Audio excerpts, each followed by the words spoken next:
السلام علیکم ورحمۃ اللہ وبرکاتہ۔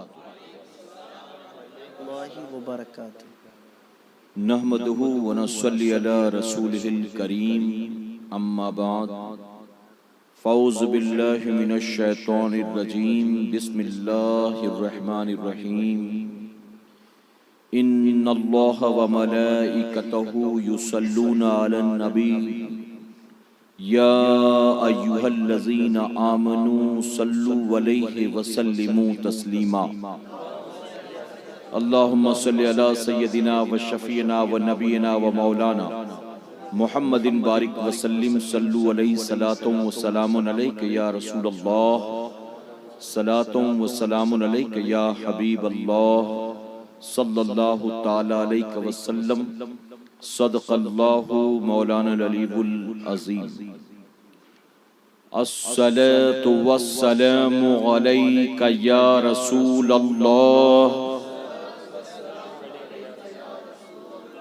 الصلاۃ والسلام علیک یا حبیب اللہ،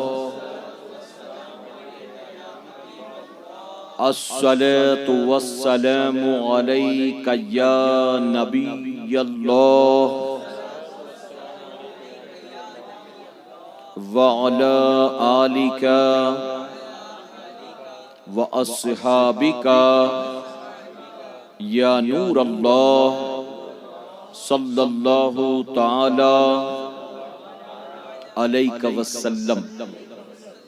رب کعبہ کی بارگاہ میں دعا ہے، مولا جس زمین پر آج تیرے محبوب کی نعتیں پڑھی گئی ہیں، تیرا ذکر پاک کیا گیا ہے، اس زمین پر تو اپنی رحمتوں اور برکتوں کا نزول فرما، اور میرے کریم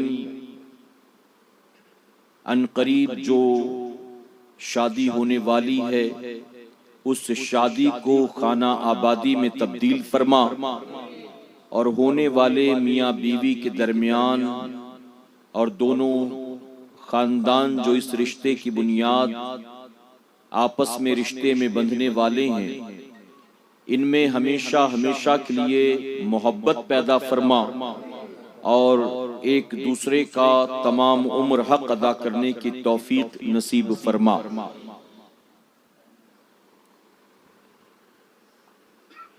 میرے پیارے آقا علیہ الصلوۃ والتسلیم کے پیارے دیوانوں، سب سے پہلے تو میں مبارکباد دینا چاہوں گا عبدالصمد بھائی اور ابراہیم بھائی کے والد محترم کو، ان دونوں بھائیوں کو اور ان کے تمام گھر والوں کو، کہ اللہ رب العزت نے بیٹی کے نکاح کی شکل میں انہیں خوشیاں عطا فرمائی۔ میرے پیارے آقا علیہ الصلوۃ والتسلیم کے پیارے دیوانوں، ایک بات ہمیشہ ہمیشہ کے لیے ذہن میں محفوظ کر لیں کہ ہر مسلمان کی زندگی میں 3 موقع ایسے آتے ہیں کہ ان موقعوں پر پتہ چلتا ہے کہ اس کا رشتہ رب اور رسول سے کتنا مضبوط یا کتنا کمزور ہے۔ وہ 3 موقع کون سے ہیں؟ سب سے پہلا موقع جب اس کے گھر بچے کی ولادت ہوتی ہے، تو بچے کی ولادت کے موقع پر پتہ چلتا ہے کہ گھر والوں کا رشتہ رب اور رسول سے کتنا مضبوط یا کتنا کمزور ہے۔ اور دوسرا موقع جب وہی بچہ جوان ہوتا ہے اور اس کی شادی کا وقت آتا ہے، تو مسلمان کے گھر ہونے والی شادی کے موقع پر پتہ چلتا ہے کہ ان گھر والوں کا رشتہ اللہ اور اس کے رسول سے کتنا مضبوط یا کتنا کمزور ہے۔ اور تیسرا موقع جب ہمارے گھر کسی کا انتقال ہوتا ہے، یعنی دنیا سے ہمارا اپنا کوئی جب رخصت ہوتا ہے، تب پتہ چلتا ہے کہ ہمارا رشتہ رب اور رسول سے کتنا مضبوط یا کتنا کمزور ہے۔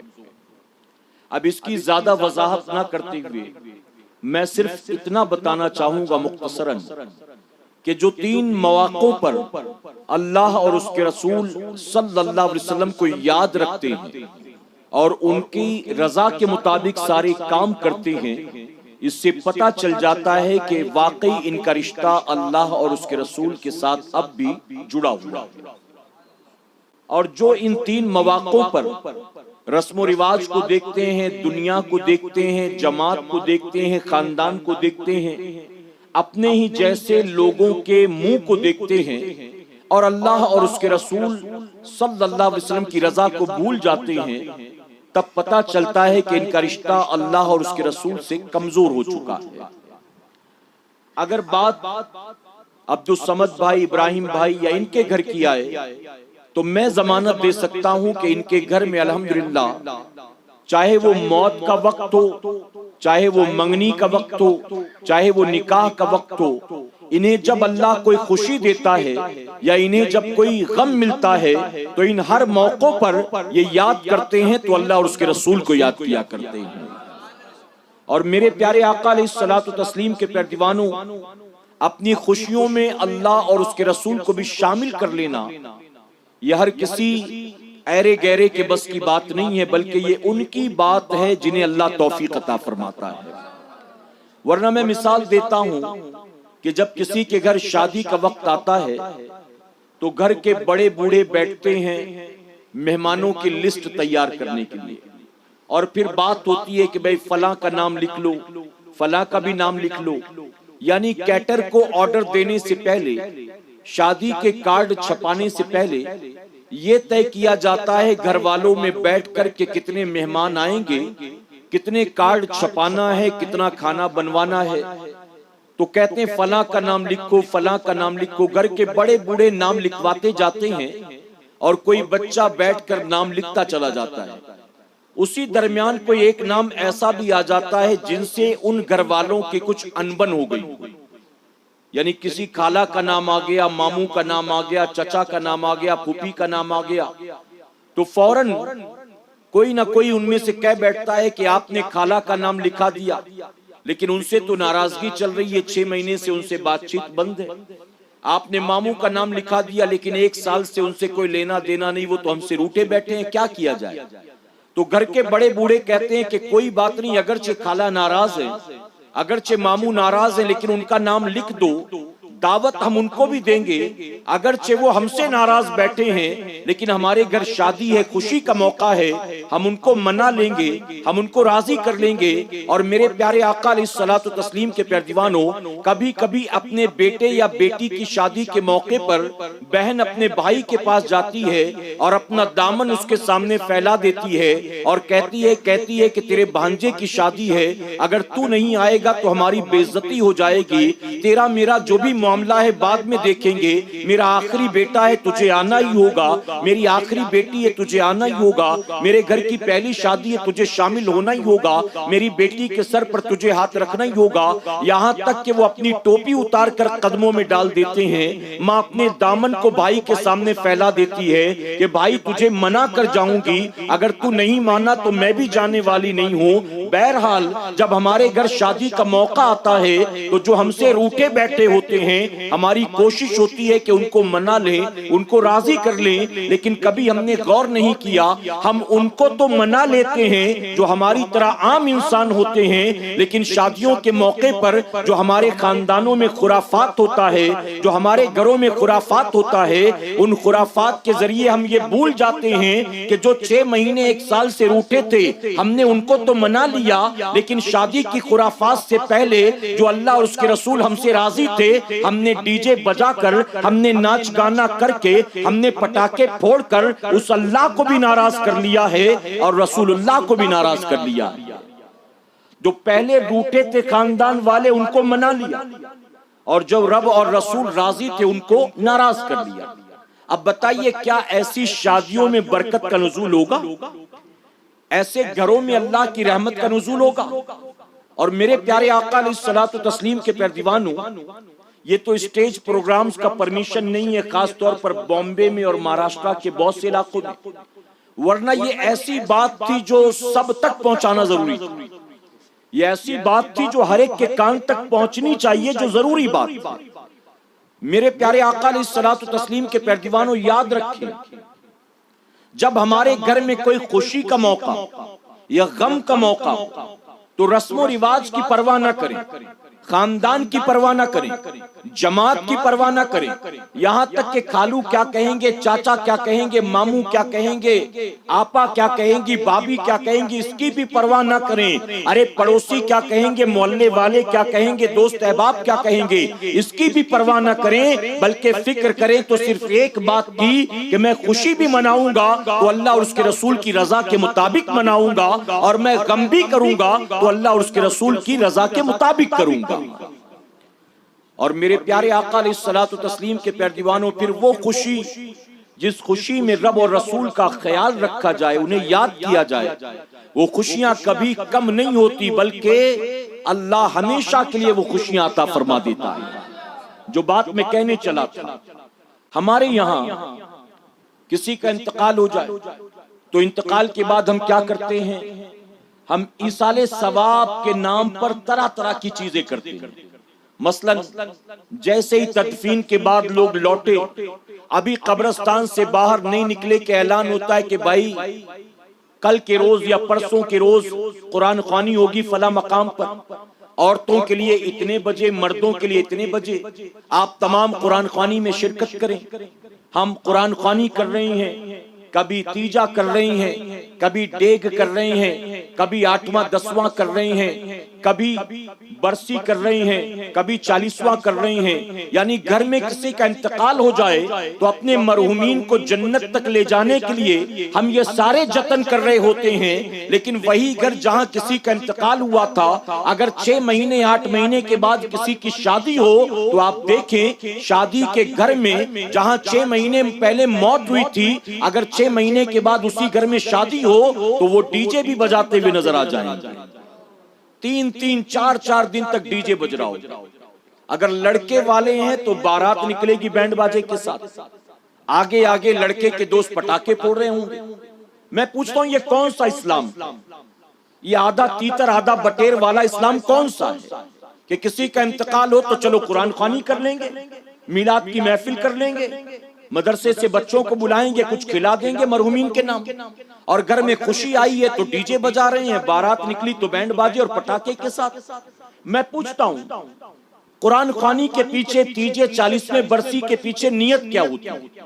نیت یہ ہوتی ہے کہ اللہ تبارک تعالیٰ ان چیزوں کے ذریعے اپنی رحمت کا نزول فرمائے اور مرنے والے کی مغفرت فرمائے۔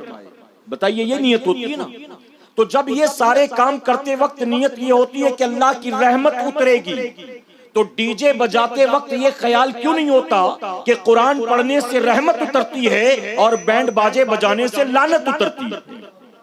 تو اسی گھر میں رحمت 6 مہینے پہلے اور 6 مہینے کے بعد لعنت، بتائیے ملنا کیا ہے، ہاتھ کیا لگنا ہے؟ تو ہم آدھے تیتر آدھے بٹیر والے مسلمان نہ بنیں، بلکہ مکمل طور پر ہم دین میں داخل ہو جائیں، مکمل طور پر۔ میرے پیارے آقا علیہ الصلوۃ والتسلیم کے پیروانوں، چونکہ شادی کا موقع تھا تو یہ تمہیدی کلمات میں نے آپ کے گوش گزار کی۔ مجھے عنوان دیا گیا ہے بیٹی اللہ کی رحمت۔ اب اجازت ہو تو اس پر چند باتیں عرض کر دوں، اجازت ہے آپ؟ میرے پیارے آقا علیہ الصلوۃ والتسلیم کے پیروانوں، آپ دیکھیں اسلام سے پہلے صرف بیٹی نہیں بلکہ اسلام سے پہلے پوری دنیا میں یا دنیا کے اکثر ملکوں میں اگر سب سے زیادہ مجبور، کمزور، مظلوم مخلوق کوئی نظر آتی تھی تو وہ عورت۔ اور جو آج کے ترقی یافتہ ملک، یہاں تک روایتیں ملتی ہیں کہ ان ملکوں میں باقاعدہ اس بات پر آپس میں ڈسکشن ہوتا تھا، آپس میں تبادلے خیال ہوتا تھا کہ عورت جینس کے اعتبار سے تو ہماری طرح، یعنی ہم مرد ہیں وہ عورت ہے، لیکن کیا اس کو بھی درد ہوتا ہے؟ کیا اس کو بھی احساس ہوتا ہے؟ کیا اس کو کوئی تکلیف ہوتی ہے؟ یعنی عورت کے اندر کوئی فیلنگز بھی ہے کہ نہیں؟ عورت کو خوشی اور غم ہوتا ہے کہ نہیں ہوتا؟ عورت کو تھکن ہوتی ہے کہ نہیں ہوتی؟ عورت کو تکلیف ہوتی ہے کہ نہیں ہوتی؟ اس پر لوگ یہ کہتے تھے کہ نہیں، عورت کو مرد کی خدمت کے لیے پیدا کیا گیا، عورت کو مرد کی ضرورت پورا کرنے کے لیے پیدا کیا گیا، عورت کو مرد کے لیے استعمال کا سامان بنا کر پیدا کیا گیا۔ عورت کے محسوسات، اس کی فیلنگز کی فکر مت کرو، اس کی خوشی اور غم کی بات مت کرو۔ اسی طرح ہمارے ملک میں، ہندوستان میں، آج جس ملک میں بڑے بڑے ترقی یافتہ نعرے، اور یہ نعرے سوائے ڈونگ دتوروں کے اور کچھ نہیں، اس نعرے کی حقیقت کیا؟ یہ سارے کھوکھلے نعرے، سارے کھوکھلے نعرے۔ میرے پیارے آقا کے پیارے دیوانوں، اس ہمارے ملک میں، اس ملک میں ایک لڑکی اگر بیاہ کر رات اپنے سسرال آتی اور رات شوہر کے ساتھ گزارتی اور رات ختم ہونے سے پہلے شوہر مر جاتا، تو اس عورت کو رسم ستی کے نام پر اس کے پتی کے ساتھ چتا پر زندہ جلا دیا جاتا، زندہ جلا دیا جاتا۔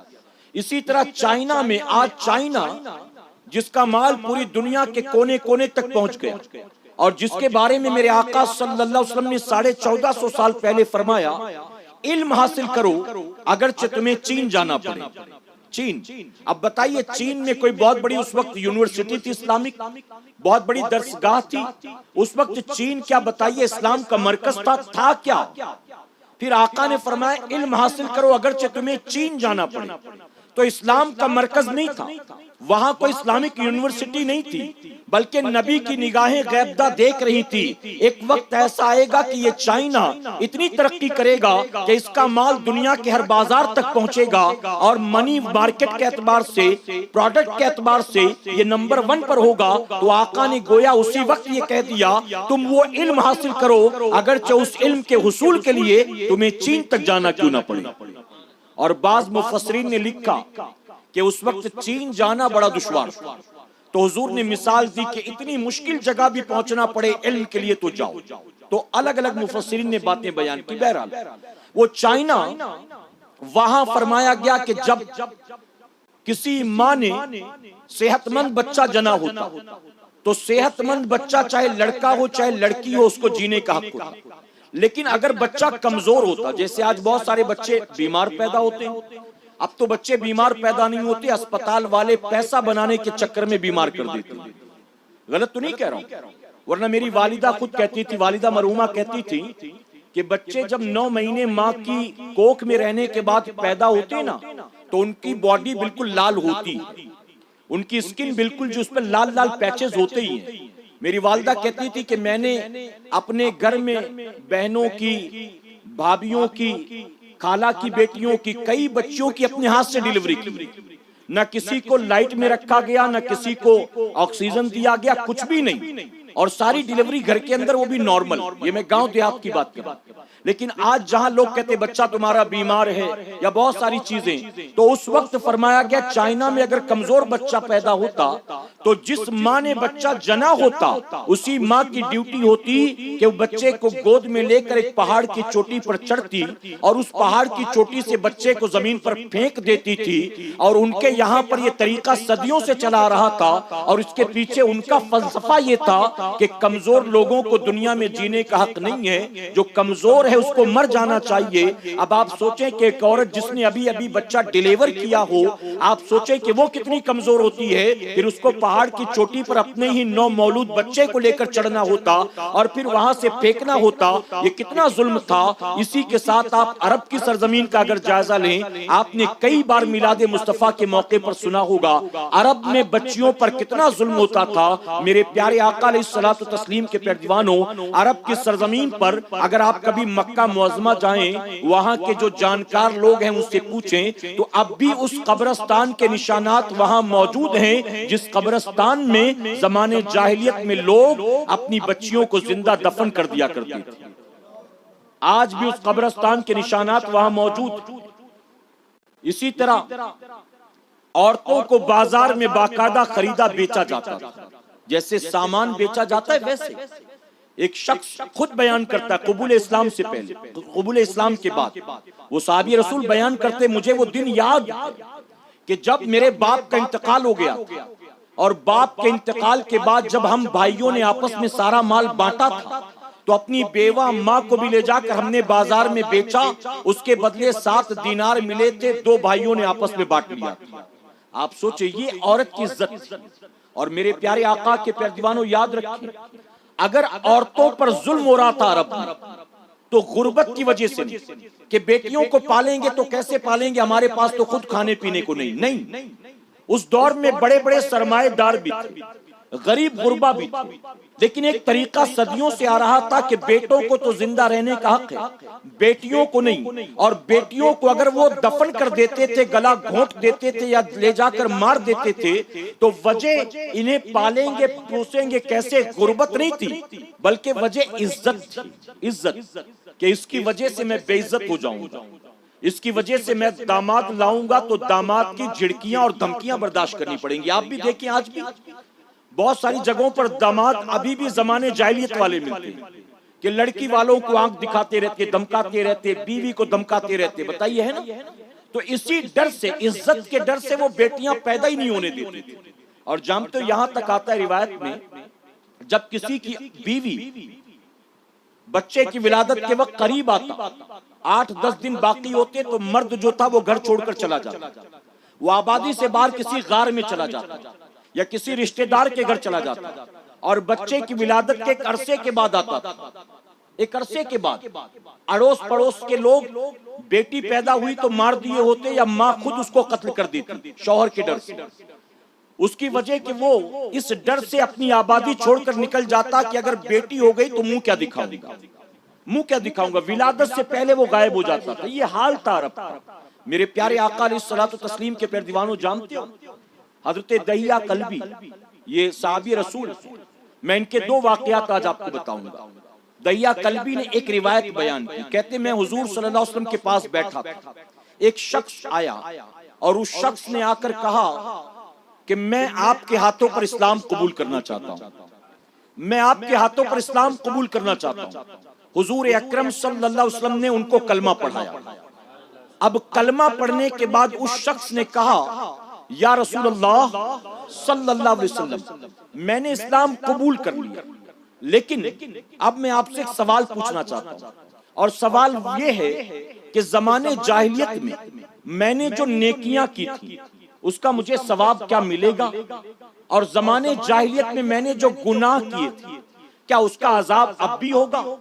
میرے آقا صلی اللہ علیہ وسلم نے فرمایا تمہیں مبارک، جو نیکیاں تم نے کی اس کا اجر اللہ ضرور عطا کرے گا، لیکن جو گناہ تم نے کیا کلمے کے ساتھ ساتھ وہ سارے گناہ تمہارے معاف ہو گئے، سارے گناہ معاف ہو گئے۔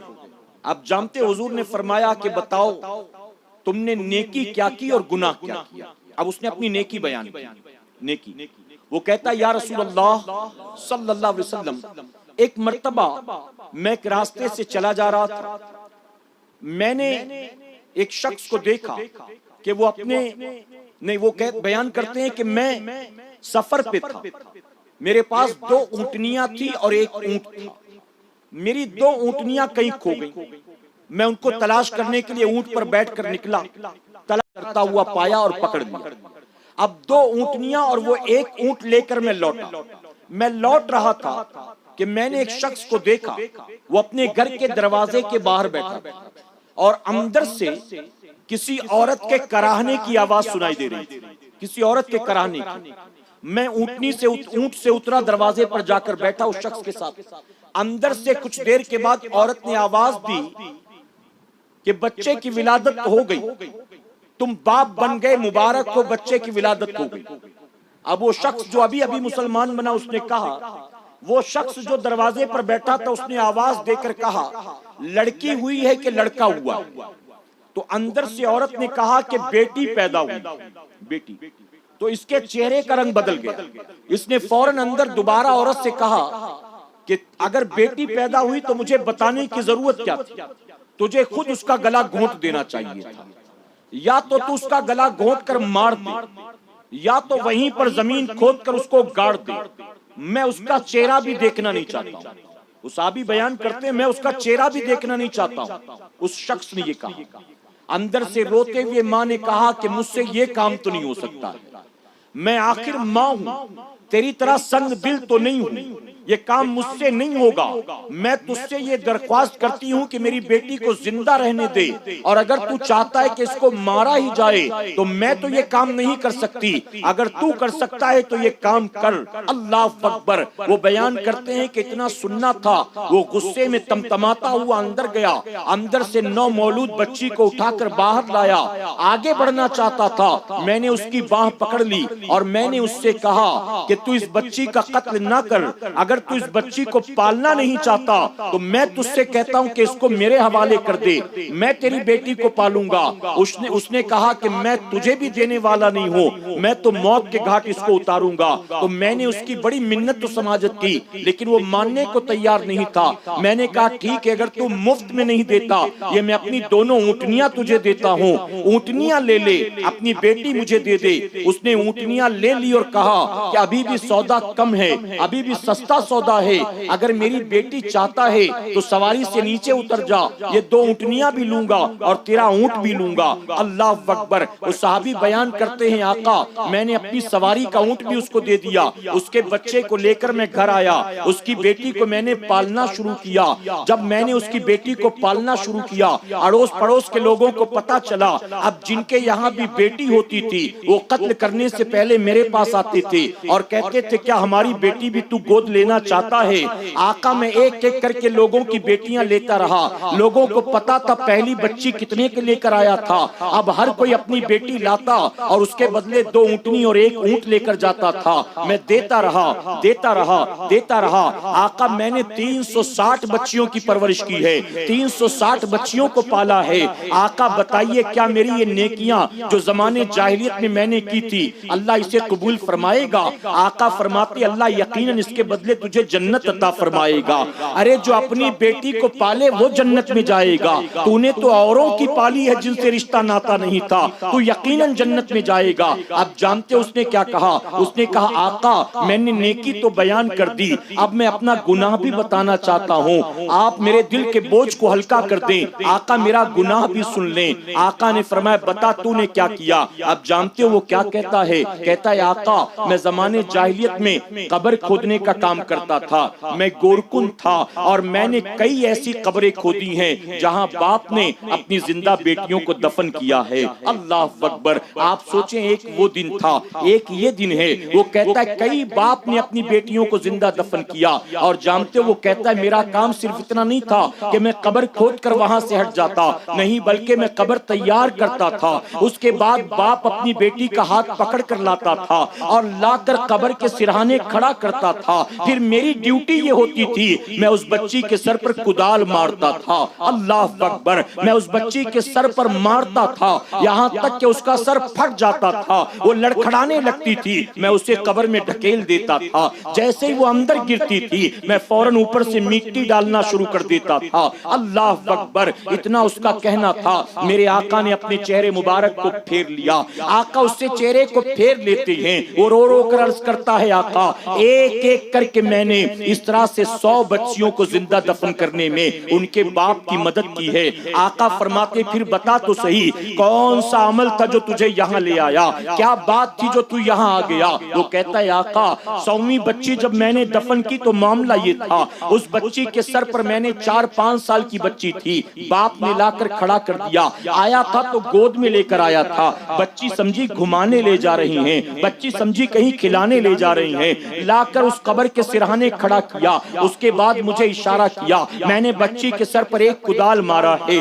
اس کا سر پھٹ گیا، بچی کی آنکھوں سے آنسو جاری ہو گیا، اپنے باپ کو پکارنے لگی ابا یہ مجھے کیوں مار رہا ہے، ابا یہ آخر مجھے کیوں مارتا ہے آپ کی آنکھوں کے سامنے، آپ مجھے کیا اسی لیے یہاں پر لے کر آئے تھے؟ کہتے بچی روتی جاتی تھی اور میں اس کے سر پر مارتا جاتا تھا، یہاں تک کہ وہ چھوٹی بچی تھی کب تک سنبھالتی اپنے آپ کو، لڑکھڑا کر قبر میں گر گئی، اب جب قبر میں گری تو میں نے مٹی ڈالنی شروع کر دی، عرض کرتے ہیں آقا میں اس پر مٹی ڈال رہا تھا، اچانک اس بچی نے آسمان کی طرف سر کو اٹھایا ہے، آنکھوں سے آنسو تھا، سر سے خون کے قطرے تھے، اور اپنی زبان سے اچانک وہ پکار اٹھی اے اللہ وہ تیرا رحمت للعالمین محبوب کب آئے گا، وہ تیرا رحمت للعالمین محبوب کب آئے گا، کب تک درختوں کے جڑ اسی طرح سے کاٹے جائیں گے، کب تک اسی طرح پھولوں کو کچلا جائے گا، اے تیرا محبوب کب آئے گا؟ اللہ اکبر. وہ کہتا ہے وہ دن ہے میں نے توبہ کر لی, وہ دن ہے میں نے طے کر لیا, آج کے بعد کسی بچی کو دفن نہیں کروں گا. اس کے بعد میں نے بیٹیوں کو گود لینا شروع کر دیا. 100 بچیوں کو زندہ دفن کرنے کے بعد 360 بچیوں کو میں نے پالا بھی ہے.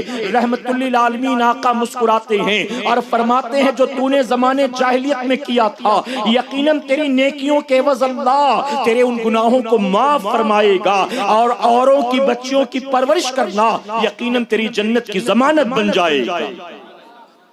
اب حضرت دہیا کلبی نے ایک یہ واقعہ بیان کیا, اب دوسرا واقعہ اپنا بیان کرتے ہیں.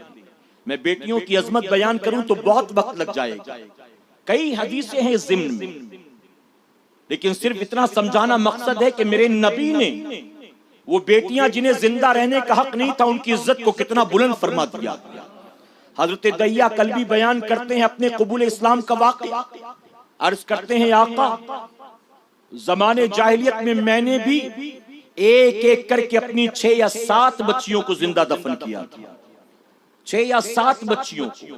کہتے آخری بچی کے موقع پر جب میری بیوی حمل سے تھی, میں تجارت کی غرض سے اپنے گھر سے دور سفر پر جا رہا تھا. مجھے پتا تھا جانے میں آنے میں بہت وقت لگے گا. میں نے اپنی بیوی کو وصیت کی کہ 6 بچیاں یا 7 بچیاں میں نے دفن کی, اگر میری غیر موجودگی میں بیٹا پیدا ہو تو پالنا, اور اگر بیٹی پیدا ہو تو میرے واپس آنے کا انتظار مت کرنا. جتنی اب تک ہوئی انہیں میں نے قتل کیا, اب اس ہونے والی کو تو قتل کر دینا. اللہ اکبر. کہتے میں وصیت کر کے چلا گیا, مجھے آنے میں کچھ سال لگ گئے. جب میں واپس آیا میری غیر موجودگی میں میرے گھر کیا ہوا تھا مجھے پتا نہیں. میں جب گھر آیا تو میں نے دیکھا میرے گھر میں ایک چھوٹی سی بچی کھیل رہی. میں نے اپنی بیوی کو غصے میں پوچھا یہ کون؟ تو میری بیوی نے مجھ سے کہا کہ ہمارے پڑوس میں رہنے والے یہودی کی بیٹی. چونکہ آپ کی غیر موجودگی میں گھر میں اکیلی تھی اس لیے دل لگ گیا اس بچی سے, اس کو میں نے یہاں اپنے پاس رکھ لیا. وہ بیان کرتے میں نے اپنی بیوی سے پوچھا کہ ہمارے گھر کیا ہوا تھا, تو میری بیوی نے بتایا تھا بیٹی ہوئی تھی, لیکن آپ نے جیسا کہا تھا قتل کر دینا میں نے قتل کر دیا, اور میں اکیلی تھی اس لیے اس یہودی کی بیٹی کو میں نے اپنے پاس رکھ لیا. یہ یہیں رہتی ہے, یہیں کھاتی پیتی, یہیں میرے پاس سوتی ہے اور مجھے ماں کہہ کے بلاتی ہے. اللہ اکبر. وہ کہتے ہیں میں نے اپنی بیوی کی بات پر یقین کر لیا. میں نے کھانا وغیرہ کھانے کے بعد اپنے گھر سے نکلا, مکہ معظمہ میں دوستوں سے ملنے گیا. تو میرے دوستوں نے مجھ سے کہا کہ تیری بیوی نے تجھ سے جھوٹ بولا, تجھے پتا نہیں تیری بیوی نے تیرے ساتھ دھوکہ کیا. تیرے جانے کے بعد تیرے گھر میں بیٹی کی ولادت ہوئی. ہم نے تیری بیوی کو بہت سمجھایا کہ ہماری رسم ہے بیٹیوں کو دفن کر دیتے, بیٹیوں کو مار دیتے. اگر تجھ سے یہ کام نہیں ہوتا تو ہمیں اپنی بیٹی دے, ہم اس کو موت کے گھاٹ اتاریں. لیکن تیری بیوی نے نہ خود مارا نہ ہمیں مارنے دیا, اور تیرے گھر میں جو بچی ہے نا 4-5 سال کی, وہ تیری اپنی بیٹی ہے, وہ تیری اپنی بیٹی. کہتے مجھے غصہ آ گیا کہ میری بیوی نے اتنا بڑا دھوکہ کیا میرے ساتھ. میں فوراً اپنے گھر واپس آیا, رات کا اندھیرا تھا. چونکہ کھانا کھانے کے بعد نکلے تھے, کہا میں لوٹا تو میری بیوی سو چکی تھی, اس کے پہلو میں میری بیٹی سو رہی تھی, میری 4-5 سال کی بیٹی سو رہی تھی. میں واپس آیا, آنے کے بعد میں نے اپنے کاندھے پر فاوڑا رکھا ہے, کدال رکھی, اور اس کے بعد میں نے اپنی بیٹی کا ہاتھ پکڑا, اسے زور سے اپنی طرف کھینچا. جیسے ہی بیٹی کو میں نے کھینچا میری بیوی کی آنکھ کھل گئی. میرے چہرے کا رنگ دیکھ کر میری بیوی سمجھ گئی کہ مجھے راز کا پتہ چل گیا. اس نے فوراً میرے قدموں کو تھام لیا اور کہا تم نے اب تک ساری بیٹیوں کو دفن کیا زندہ, میں نے تمہیں کچھ نہیں بولا تھا, لیکن یہ آخری بچی ہے. میں وعدہ کرتی ہوں آج کے بعد تم سے کبھی کچھ نہیں مانگوں گی. اس کے بعد ہمارے مقدر میں کوئی اولاد ہو کہ نہ ہو میں نہیں جانتی ہوں. اس بچی کی زندگی کو بخش دو. میں آج کے بعد تم سے کسی چیز کا تقاضا نہیں کروں گی. میری بیوی ہاتھ پیر جوڑ رہی تھی, میں نے اپنی بیوی کے سر پر اتنی زور سے مارا کہ اس کا سر پھٹ گیا. وہ اپنا سر پکڑ کر بیٹھی. میں بیٹی کا ہاتھ پکڑ کر گھر کے باہر نکلا. میں نے باہر سے دروازے کی کنڈی لگا دی. وہ کہتے ہیں آقا رات کا اندھیرا تھا، رات نے اپنی سیاہ زلفوں کو آسمان پر بکھیر دیا تھا، مکے کے گلی کوچوں میں سناٹا چھایا تھا، ہر کوئی اپنے گھر میں میٹھی نیند سوتا تھا۔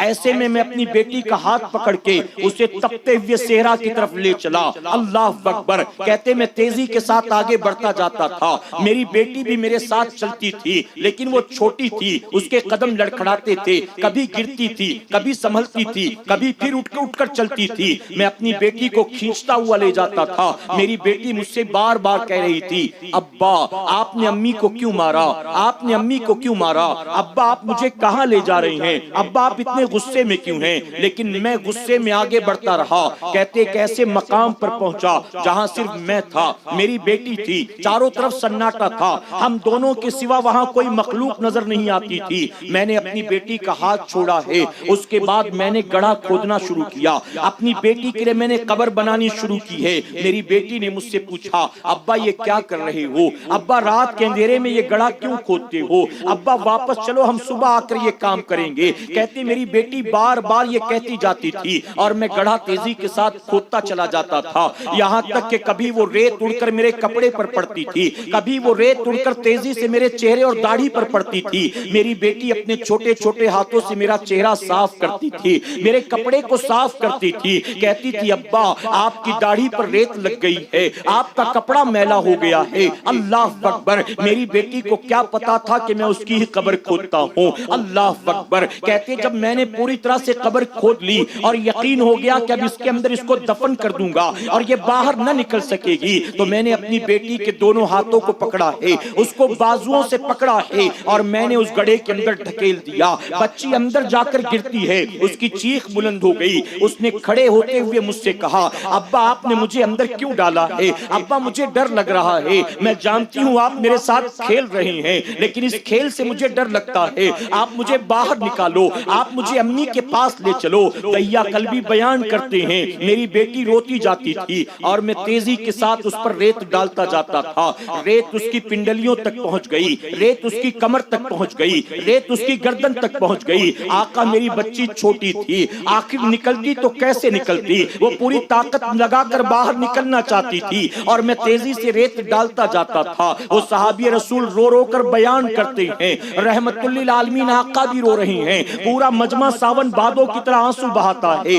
عرض کرتے ہیں آقا میں نے اپنی بیٹی کے سر پر چند فاوڑے جو ریت کے بچے تھے وہ بھی ڈال دیے، یہاں تک کہ اب اس کی آواز آنی بند ہو گئی۔ اب صحرا میں چاروں طرف سناٹا تھا۔ جب میں نے دیکھا کہ میں نے اپنی بیٹی کو دفن کر دیا، اپنے باپ دادا کی رسم کو، جس رسم کو توڑنے نکلی تھی میری بیوی، ایک بار میں نے پھر سے زندہ کر دیا ہے۔ میں نے اپنے کاندھے پر فاوڑے کو رکھا ہے، اپنے گھر کے راستے پر چل پڑا۔ عرض کرتے ہیں آقا ایسا لگ رہا تھا کوئی بہت بڑا قلعہ فتح کر لیا ہے، کوئی جنگ فتح کر کے لوٹتا ہوں، بہت بڑی کامیابی کے ساتھ انا اور غرور کا پتلا بن کر زمین پر پیر پٹکتے چل رہا تھا۔ ابھی اس قبر سے تھوڑا دور ہی ہوا تھا، اچانک میرے کانوں میں اپنی بیٹی کی آواز ٹکراتی ہے، ابا ابا ابا۔ کہتے آقا وہ آواز جب ٹکرائی میں ڈر گیا کہیں بیٹی نکل تو نہیں آئی، میں نے پلٹ کر دیکھا وہ دور دور تک کہیں نظر نہیں آتی تھی، لیکن آقا اس کی آواز میرے کانوں سے ٹکرا رہی تھی، اس کی آواز مجھے راتوں کو سونے نہیں دیتی، اس کی آواز مجھے چین سے کھانا نہیں کھانے دیتی۔ اے آقا میں نے 7 بچیاں دفن کی تھی لیکن کبھی ڈرا نہیں تھا، کبھی گھبرایا نہیں تھا، لیکن اس بچی کو جب میں نے دفن کیا تو آقا اس وقت مجھے احساس ہوا کہ میں نے یہ کیا کیا ہے۔ آج آپ کی بارگاہ میں حاضر ہوں آقا، اگر آپ کی میلاد نہ ہوتی، آپ کی تشریف آوری نہ ہوتی، آج بھی ہم اپنی بچیوں کو زندہ دفن کر رہے ہوتے، آج بھی اپنی بچیوں کو موت کے گھاٹ اتار رہے ہوتے۔ آپ سوچیں کہ عرب کا وہ جہالت بھرا ماحول، وہ زمانے جہالت جہاں بچیوں کو باپ بوجھ سمجھتا تھا، رسوائی اور ذلت کا سامان سمجھتا تھا، رحمت للعالمین آقا نے اسی عورت کے مرتبے کو کتنا بلند فرمایا ہے۔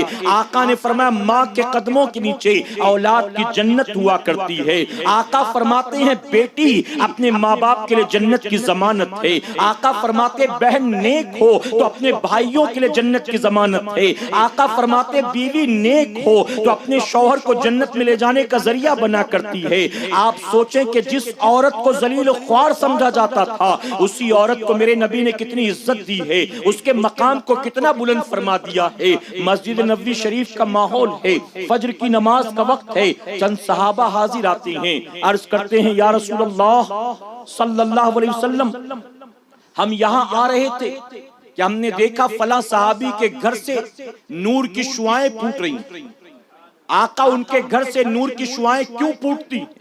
آقا فرماتے جاؤ جا کر پتہ کرو ان کے گھر میں بیٹی پیدا ہوئی ہوگی۔ جانتے ہو جب کسی کے گھر بیٹے کی پیدائش ہوتی تو رب تبارک تعالیٰ بیٹے سے کہتا ہے جا کر اپنے باپ کی مدد کر۔ پیدا ہونے والے بیٹے سے رب فرماتا ہے جا زمین پر اور جا کر اپنے باپ کی مدد کر۔ اور جب بیٹی پیدا ہوتی تو جانتے ہو رب کیا فرماتا ہے؟ رب فرماتا ہے جا اب تیرے باپ کی میں مدد کرنے والا ہوں، اب تیرے باپ کی میں مدد کرنے والا ہوں۔ آقا فرماتے ہیں بیٹیاں ماں باپ کے لیے رحمت، بیٹیاں ماں باپ کے لیے جنت کی ضمانت۔ یہاں تک فرماتے ہیں حضور اکرم صلی اللہ علیہ وسلم کہ اگر کسی کے گھر 3 بیٹیاں اور بیٹیوں کی ماں باپ پرورش کریں، انہیں صحیح تربیت دیں، یہاں تک کہ جب بالغ ہو جائیں، نکاح کے لائق ہو جائیں تو ان کا نکاح کرا دیں، اللہ تبارک تعالیٰ ایسے ماں باپ کو قیامت کے دن بے حساب کتاب جنت میں داخل فرمائے گا۔ کسی نے پوچھا آقا جس کے 2 بیٹیاں ہوں اس کا کیا؟ آقا فرماتے اس کے لیے بھی یہی انعام ہے۔ کوئی صحابی تھے جن کے ایک ہی بیٹی تھی، عرض کرتے آقا جس کے 3 نہ ہو 2 نہ ہو 1 ہی ہو اس کا کیا بنے گا؟ آقا فرماتے جس کے 1 ہو اور وہ بیٹی کی صحیح پرورش کرے، اسے اچھا کھلائے، اچھا پلائے، اچھا پہنائے، اچھی تربیت دے، اور جب شادی کے لائق ہو جائے تو اس کا نکاح کرا دے، اسے گھر کا ذمہ دار بنا دے، اس ایک بیٹی کا باپ بھی قیامت میں بے حساب کتاب جنت میں جائے گا۔ آقا نے فرمایا جس کی 2 بہنیں ہوں، جس کی 2 بہنیں ہوں اور بھائی اپنی بہن سے محبت کرنے والا، شادی کے بعد بھی ان کے سر پر ہاتھ رکھنے والا ہو، اللہ ایسے بھائی کو جنت میں داخل فرمائے گا۔ کتنی روایتیں میں بیان کروں، اس دور میں جب بیٹیوں کا باپ ہونا عیب تھا، اس وقت جب زمانے جاہلیت کے لوگ بیٹیوں کا باپ ہونا ذلت و رسوائی کا سبب سمجھتے تھے، اللہ نے اپنے محبوب کو 1 2 3 نہیں 4 بیٹیاں عطا فرمائی، 4 بیٹیاں۔ اور میرے پیارے آقا کے پیارے دیوانوں یاد رکھنا، بیٹیاں خود اپنی مرضی سے کہیں نہیں جاتی، یہ تو ہم بیاہ کر انہیں بھیج دیتے ہیں سسرال میں، وہ تو ہم بیاہ کر انہیں بھیج دیتے ہیں سسرال میں، اگر ان کی چلے تو کہیں نہ جائیں ماں باپ کو چھوڑ کر۔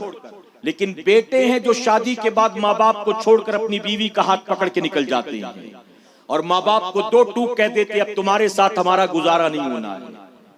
اور یاد رکھیں یہ بات بھی، اللہ تبارک تعالیٰ نے فطرتاً بیٹی کے دل میں سب سے زیادہ جس کی محبت پیدا کی ہے وہ اس کا باپ ہے۔ اللہ نے باپ کی محبت سب سے زیادہ بیٹیوں کے دل میں پیدا کی ہے۔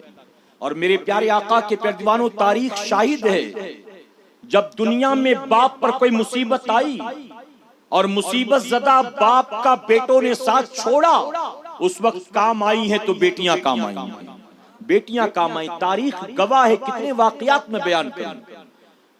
میرے نبی فرماتے ہیں فاطمہ میرے جگر کا ٹکڑا، میرے جگر کو ٹکڑا۔ آقا فرماتے ہیں فاطمہ میرے جگر کا ٹکڑا، اور اپنے صحابہ کو اور قیامت تک آنے والی امت کو نبی نے تربیت دی، تمہارے گھر میں 3 بیٹیاں ہو 1 بیٹا، اور تم سفر سے واپس گھر آؤ اور تم نے واپسی میں کوئی تحفہ لایا ہے تو وہ لایا تحفہ اکلوتے بیٹے کو نہ دینا، اپنی بیٹیوں کے ہاتھ میں رکھنا۔ بیٹیاں 3 ہیں، بیٹا 1، ایسے میں سب کو بیٹا پیارا ہوتا ہے، لیکن آقا نے بتا دیا بیٹیوں کے دل نازک ہوتے ہیں، بیٹیوں کا دل کمزور ہوتا ہے، بیٹیوں کا دل بہت جلدی ٹوٹ جاتا ہے۔ ہو سکتا ہے بہنوں کے ہاتھ میں دو تو بیٹے کو برا نہ لگے، لیکن اگر تم نے بیٹے کے ہاتھ میں دے دیا اور تینوں میں سے کسی ایک کا دل ٹوٹ گیا تو سنو آقا کیا فرماتے ہیں۔ آقا فرماتے جس نے اپنی بیٹی کا دل دکھایا اس نے مجھ محمد کا دل دکھایا، اور آقا فرماتے جس نے اپنی بیٹیوں کو خوش کیا اس نے مجھ محمد کو خوش کیا۔ اب میرے پیارے آقا کے پیارے دیوانوں، اگر یہ باتیں سنیں گے نا اور اگر یہ باتیں پڑھیں گے نا تو گھر میں 1 2 نہیں بلکہ 5 5 6 6 بیٹیاں بھی ہو جائیں کبھی بوجھ معلوم نہیں دیں گی۔ اور یہ جو بیان کرتا ہے وہ تجربہ کر کے بیان کرتا ہے، کیونکہ وہ خود بھی 3 بیٹیوں کا باپ ہے الحمدللہ، اور چوتھے بچے کی ولادت کے وقت بیوی کی تمنا تھی، چونکہ سارے بچے سیزیرین تھے، آپریشن سے ہوئے، تو ڈاکٹر نے بمشکل تمام تیسرے کے بعد چوتھے کے لیے وہ راضی ہوا، ورنہ وہ تو چوتھے کے لیے بھی راضی نہیں تھی ڈاکٹر۔ بمشکل تمام چوتھے بچے تک ہم پہنچے، جب چوتھے بچے کی ولادت کا وقت آیا، چونکہ لوگ کہتے ہیں کہ آخری آپریشن سے تو آخری، اس کے بعد 5واں نہیں ہو سکتا، تو سب کی تمنا تھی کہ بیٹا ہو بیٹا ہو بیٹا ہو، چونکہ آخری موقع، اس کے بعد تو موقع نہیں ملنا، لیکن اللہ گواہ ہے الحمدللہ اس وقت بھی فقیر کی یہی نیت تھی، اگر چوتھی بھی ہو گئی تو حضور کی سنت پر عمل ہو جائے گا، ورنہ یہ وہ سنت ہے جو اپنے کنٹرول میں تو نہیں ہے نا، اپنے کنٹرول میں تو نہیں ہے۔ اچھا یہاں میں کہہ رہا ہوں کہ اپنے کنٹرول میں نہیں، لیکن اگر کسی کے گھر 1 2 3 4 بیٹیاں ہو جائیں تو پھر کیا ہوتا ہے، بیوی پر ظلم شروع ہو جاتا ہے، ایسا لگتا ہے وہ جان بوجھ کے خود ہی بیٹیاں بنا دے رہی، وہ جان بوجھ کے پریشان کرنے کے لیے خود ہی بیٹیاں بنا دے رہی، ورنہ اس کی چلتی یعنی شوہر کی چلتی تو چاروں بیٹے ہو جاتے، یہ بیوی کا قصور ہے کہ بیٹیاں ہو رہی ہیں۔ اب بتائیے اس میں کوئی بیوی کا ہاتھ ہے؟ وہ اپنی مرضی سے، بلکہ میں کہتا ہوں اگر بیویوں کو اختیار دیا جائے کہ بیٹا چاہتی ہو کہ بیٹی چاہتی ہو، تو ہر بیٹی ہر بیوی جو پہلی بار ماں بننے والی ہو اس کی تمنا ہوگی کہ بعد میں بھلے 4 بیٹیاں ہوں، کم سے کم پہلا بیٹا تو ہو جائے، ایک بیٹا ہو گیا تو ظلم ختم ہوگا، زیادتی ختم ہوگی، جھڑکیاں ختم ہوں گی، اس کے بعد 2 3 بیٹیاں بھی ہو جائیں تو کوئی مسئلہ نہیں، ایک بیٹا تو ہو جائے، لیکن کسی کو ایک بیٹی کے بعد دوسرا ہو جائے تو آپ دیکھیں اس کی کیفیت کیا ہے، ہونے والے اس شوہر کا حال کیا ہے، ساس سسر کا معاملہ کیا ہے، اور اگر 2 بیٹیوں کے بعد تیسری ہو جائے تو آپ دیکھیں معاملہ کیا۔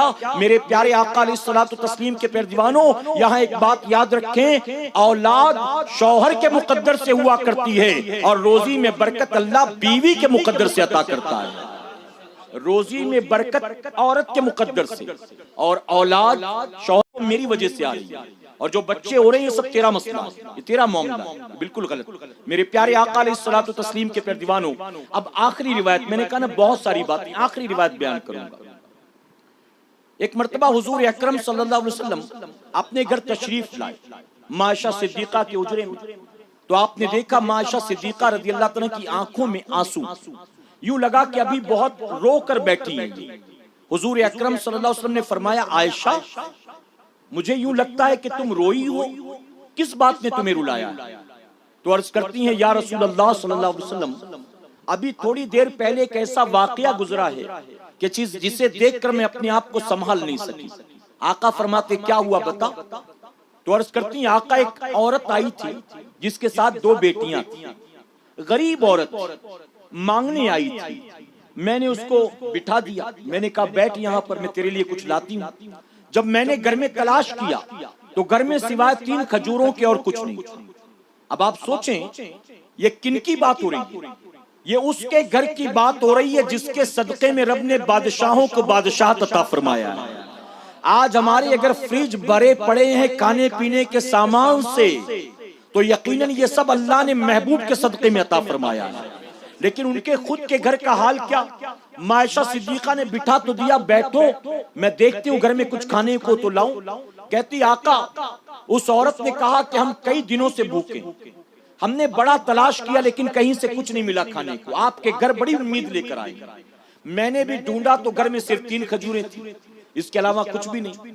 میں نے لے جا کر اس عورت کے ہاتھ میں 3 کھجوریں رکھی، اس عورت نے ایک کھجور چھوٹی بیٹی کو دی، ایک کھجور بڑی بیٹی کو دی، اور تیسری کھجور کو اپنے ہاتھ میں پکڑے رکھا۔ وہ دونوں بیٹیاں چونکہ بھوکی تھی فوراً انہوں نے کھانا شروع کر دیا۔ میں نے سوچا کہ یہ تیسری کھجور خود کھائے گی، لیکن اس نے پکڑے رکھا ہاتھ میں۔ میں نے سوچا شاید گھر لے جا کر کھائے گی، لیکن وہ بیٹھی رہی حالانکہ خود بھی بھوکی تھی۔ کہتے جب دونوں بیٹیوں نے کھجوریں کھا لی پھر ہاتھ بڑھایا کہ ماں ابھی بھوک مٹی نہیں، اور کچھ ہے تو دے۔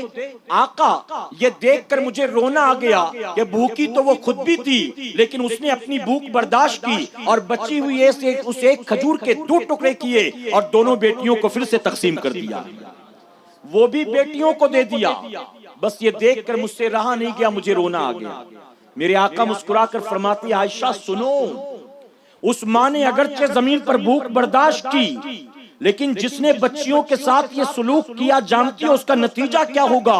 جو اپنی بچیوں کے ساتھ اس طرح محبت سے شفقت سے پیش آئیں گے اللہ ایسے ماں باپ کو بے حساب کتاب جنت میں داخل فرمائے گا۔ تو مسلمانوں یہ بیٹیاں بوجھ نہیں ہیں، یہ تو جنت کا ذریعہ ہیں۔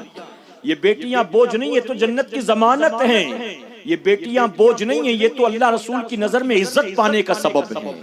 اپنی بیٹیوں کے حق ادا کرو، ان کی پرورش کرو اور ان کی ولادت پر خوش ہوا کرو کہ انشاءاللہ۔ یہاں تک روایت ہے کہ جب کسی کے گھر بچے کی ولادت کا وقت ہوتا ہے نا، اللہ فرشتے کو بھیجتا ہے، فرشتے جا دیکھ میرا بندہ بچے کی ولادت پر خوش ہوتا ہے کہ ناشکری کرتا ہے۔ یہاں آپ دیکھیں فرشتہ اگر آئے گا تو کیا ہوگا؟ بیٹا ہوگا تو لڈو بانٹا جا رہا ہوگا، مٹھائیاں بانٹی جا رہی ہوں، مبارکباد دی جا رہی ہوگی۔ اور اگر بیٹی ہو گئی ہوگی تو باپ اسپتال سے نکل کر چلا جائے گا کہ میں لوگوں کو کیا بتاؤں کہ بیٹی ہوئی۔ جو آئیں گے وہ خود جان لیں گے، میں کسی کو بتانے والا نہیں ہوں، میں کیسے کس منہ سے بتاؤں؟ پہلے 2 بیٹیاں ہیں، تیسری بھی بیٹی ہو گئی۔ میرے پیارے آقا کے پیارے دیوانوں، جب کہ وہ عزت کا سبب، اور جب فرشتے جا کر اللہ کی بارگاہ میں عرض کرتے مولا بیٹے کی ولادت پر تو خوش تھا، لیکن بیٹی کی ولادت ہوئی تو چہرہ مرجھا گیا، چہرہ اتر گیا۔ پھر آپ سوچیں کہ ایسوں کے رزق میں اللہ برکت دے گا، اللہ ایسوں کو جنت میں داخل فرمائے گا۔ میرے پیارے آقا کے پیارے دیوانوں، پھر رسوائیاں ذلتیں سبب بنیں گی۔ میرا اپنا تجربہ میں آپ کو بتا دوں، الحمدللہ گھر میں جیسے جیسے بچیوں کی ولادت ہوتی جاتی ہیں ویسے ویسے میرا کریم رزق میں برکت بھی عطا فرماتا ہے۔ وہ دروازے کھلنے لگتے ہیں، کیوں؟ اس کی وجہ کہ پھر وہ آتی ہیں نا، بظاہر تو ہماری کمائی کا کھاری ہوتی ہیں لیکن ان کے مقدر کا مولا ہمیں بھی عطا فرماتا ہے، ہمیں بھی تو گھر میں رہتی ہیں۔ اور جب وہ بیاہ کر جاتی ہیں، جہاں جاتی ہیں پھر وہ برکت وہاں لے کر جاتی ہیں۔ اس لیے ایک حدیث شریف میں یہاں تک آتا ہے کہ اگر برکت چاہتے ہو تو نکاح کرو، برکت چاہتے ہو تو نکاح کرو۔ اس لیے کہا گیا کیوں؟ تمہارے مقدر میں نہیں ہے رزق، وہ جو آئے گی اپنے نصیب کا لے کر آئے گی، اور تو بھی کھائے گا وہ بھی کھائے گا۔ تو میرے پیارے آقا علیہ الصلوۃ والتسلیم کے پیارے دیوانوں، بیٹیاں اللہ کی رحمت ہیں، اللہ کی بہت بڑی نعمت ہیں۔ بیٹیوں کو خوش کرنا اللہ اور اس کے رسول کو خوش کرنا ہے، بیٹیوں کو ناراض کرنا اپنے نبی کا دل دکھانا ہے۔ اللہ اپنے محبوب پاک کے صدقہ دوفیل ہم سب کو اپنی بیٹیوں کے حقوق ادا کرنے کی توفیق عطا فرمائے۔ درمیان گفتگو مجھ سے کوئی غلطی خامی رہ گئی، آپ سب کو گواہ بنا کر سچے دل سے توبہ کرتا ہوں، رب میری توبہ قبول فرمائے۔ اور میں دعا کرتا ہوں کہ آج کی ہماری اس محفل پاک کو شروع سے آخر تک جو کچھ پڑھا گیا، ابھی جو پڑھا جانا باقی ہے، اللہ ان ساری چیزوں کو ہمارے ساتھی عبدالصمد بھائی، ابراہیم بھائی کی والدہ کے لیے صدقہ جاریہ بنائے، اسے ایصال ثواب کا سبب بنائے، اور ان نیک بیٹوں کے صدقے، ان کے نیکیوں کے صدقے اللہ ان کی والدہ کے کروٹ کروٹ درجات کو بلند فرمائے۔ اب آپ سوچیں ان کے والد کتنے خوش نصیب ہیں جو جاتے وقت دنیا میں ایسے بیٹے چھوڑ کر جائیں گے، جو نچنیے نہیں ہیں، جو گویے نہیں، جو آوارہ نہیں ہیں، جو لوگوں کے جھگڑے گھر تک نہیں لاتے، ان کو ڈھونڈنے رات کے 3 بجے پولیس نہیں آتی۔ ایسا باپ دنیا سے جائے تو مطمئن ہو کر جائے کہ میں نے آوارہ اولاد نہیں چھوڑی ہے، بلکہ میں نے وہ بیٹے چھوڑے ہیں جو مجھے بھی جنت میں لے کر جائیں گے، جو میری بھی جنت کی ضمانت ہوں گے۔ تو اللہ ہم سب کو عمل صالح کی توفیق عطا فرمائے، اور اس شادی کو اللہ خانہ آبادی میں تبدیل فرمائے۔ وما علینا الا البلاغ۔ السلام علیکم۔